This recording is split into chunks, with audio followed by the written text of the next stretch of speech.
Hello, I am Demi Utley, the founder here at Utley Strategies, and today I'm going to talk to you about how I manage RFP responses. So if you've ever opened up an RFP and started scrolling through the document only to see requirement after requirement, question after question, and so many forms that you've thought, how on earth am I going to remember all of this? Then this is the video for you. So today I'm going to talk to you about how exactly I manage my RFP response, what I use and why, and then you can decide if that is the best option for you. So let's go ahead and get started. So first, I just want to talk about a few of the different options that are the most popular ways I see people managing their RFP responses. So first, we have actually managing it within your proposal draft. And by that, I mean you have, say you're working in Word or you're maybe using Google Docs, and you actually have a document where you're writing all of your proposal content, and then you're adding comments and tagging people and maybe making a bunch of highlights to keep track of what information you need and who's working on that content. So this is a popular method, and this is one that I use, I would say, on simpler proposals. This is not what I use on larger, more complex RFPs. The next option that is on the list is to actually use a project management tool. So if your company uses an internal management tool, so maybe you use something like Asana or ClickUp or something like that, then you can use that to actually manage your RFP response. I will say that I don't typically use this because it often requires like licensing and things like that. And it also sometimes there's a learning curve depending on the project management tool. So I find that to just be too much to go over and to learn whenever it's an RFP with a deadline. So the thing that I actually use the most often for managing my RFP responses is actually Excel. And I know it's not super glamorous, but it does the job, and it does it in a way that's very simple and effective and easy for everyone throughout the project, which is my goal, to make sure that we create our best proposal and hit the deadline rather than making something too complex. So one of the reasons why I love working with Excel is because it gives me this central location to store all of the key information about the proposal that I can then reference at any moment. I can open just one document. I don't have to, have a bunch of different things. It's all in that one space. So I love using it for that, especially whenever it's complex RFPs. So I'll just give you an overview of what I typically include in that Excel sheet, which I call my task list, which you can think of as like a project management plan. So the first thing that I do is I have different tabs for different types of information. And the very first tab is what I call proposal information. And this is where I have information on the customer, like the company who released the RFP, their contact information, their address, if they want physical copies, and if so, like how many and where it has to be shipped to or delivered. If it's electronic copies, is it via email? What email, if so? Is it through a portal? Sort of all of that key important information that helps us to figure out how exactly we're going to work on the proposal, like that key, like high level administrative information. So I include that in every single proposal. Then the next tab that I have is actually the project schedule. So for this, I design just essentially a calendar where I have like Monday through Friday, and then a cell for each of the days throughout the project. So in this, I include all of the key dates. So like the kickoff call, when questions are due, when they're coming back, when the actual proposal is due, when we're submitting the proposal. I also like to include my estimated dates for status calls, for review calls, for strategy calls, anything that's going to be a part of the proposal I put on this calendar, and then I color code it based on what that is. So for example, all the status calls might be blue, the final deadline is always red, and then maybe like deliverable deadlines are yellow or something like that. So I really like having a schedule tab in this document, because whenever I send it out to everyone, we can all look at it and quickly see the schedule, and then you know exactly what the plan is going to be and when you need to provide information for us to work on the proposal. The next section that I include, I have a tab for what I call kickoff call questions. And this is basically any important questions that we need to address before we actually start working on the proposal. So you can think of this as, are there mandatory requirements? And if so, are we meeting those requirements? We'll just kind of talk through those.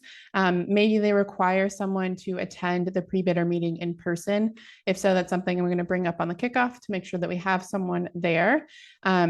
or if there's like anything related to the solution that just like seems like a red flag to me, that's something that I would include in the kickoff call section of the task list. So that way people can review those in advance of the meeting and we can just kind of talk through those in the kickoff call.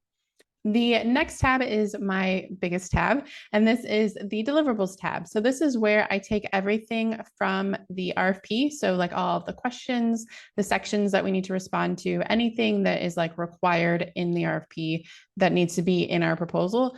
All of that goes into this deliverables tab. And it's called deliverables because there's normally going to be someone assigned who is actually providing the either notes for the content, like the form, whatever it is. They're going to be sending something to me as the project manager, and then I'm going to be incorporating that into the proposal with my team. So that's just the way that I manage this. And one thing that I do in this deliverables tab is I have the actual requirement where it's found in the RFP. So if we ever need to go back and reference it, and then who it's assigned to, which is normally assigned on the kickoff call. And from there, I have the status of that deliverable. So for example, whenever the project starts, they're all going to be incomplete. So they're all going to be red. And then as we get content, some of them will switch to yellow. And then once it's finalized, it's going to be green. So at any point, I can open the document and see the different colors without having to read through the requirements and see the notes and everything. And I'll immediately know the status of the project. And the last tab that I have for my task list in Excel is a format tab. And in this, I actually write out the order that our proposal needs to be in, because a lot of times there are different documents that are saved separately, not within Word or whatever we're using to write the proposal. So for example, like forms, and maybe we have to have proof of like financial statements and things like that. So those are all going to be saved separately. So I have a format tab where I keep track of where those are going to go within the proposal. So that way, when it's time to actually finalize it, we know exactly what's going to go and where and how it's all saved. So it can be combined very easily into the final PDF. And then I also sometimes will have a separate tab if they have specific actual formatting information. So some RFPs will require that your proposal be written in Times New Roman font, maybe size 12 or something like that. So I'll make note of any of those specific requirements in that additional tab as well. So those are the main tabs that I have. And this is, again, why I love using Excel, because I can put all this information in this one document and just see everything very easily without having to look through the proposal. So that leads into another reason why I choose Excel over managing it within the actual proposal itself. And that is because I have a very clear view of all of the deliverables and everything that's required for the proposal without having to scroll through the entire document. So if I am working on a complex RFP, it's very easy for that to become a 50-page document, maybe a 100-page document. And in those cases, I don't want to have to scroll through the entire proposal in order to find out what information we're missing. And it's also very easy to actually just kind of skim over something that we need to include if it's not very clear in the proposal itself. So I think it just leaves a lot of room for mistakes and for missing out on information, and just taking a lot of time to manage it within Word itself whenever it's like a more complex RFP. So in those cases, I really like using Excel because it's very easy to just quickly see the status of everything at any given moment without having to scroll through all of my proposal. Another reason why I don't like to manage in the proposal and I prefer to do it in Excel is because whenever we're writing the proposal, if you have a bunch of annotations and comments and highlights and things like that, you don't really know what the final version is going to look like until all of that's wrapped up. So whenever you're managing the proposal someplace else, that means that you get to have your proposal essentially look the way that it's going to look when you finalize it. So you can start designing it earlier in the process and decide if you need to maybe reorganize it, reformat it, change something about the design, and just kind of manage that earlier. So that way you're not doing that at the last minute. So I really like kind of the separation of the two, because then we always know what our proposal looks like, and it always is in its like near final state. And then the last reason today why I like to use Excel versus another tool is because it allows me to maintain a separate master project management document away from maybe the collaborative proposal.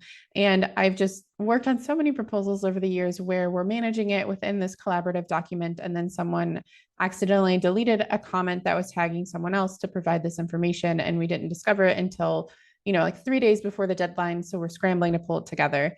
So I like to avoid those moments and just manage it separately. So that way I have the proposal, which is the proposal, and then I have the project management plan to keep track of everything that I'm managing, and I don't have to worry about someone accidentally deleting something or adding something where it was already finalized. It's just easier to manage it that way and keep track of the status at all times.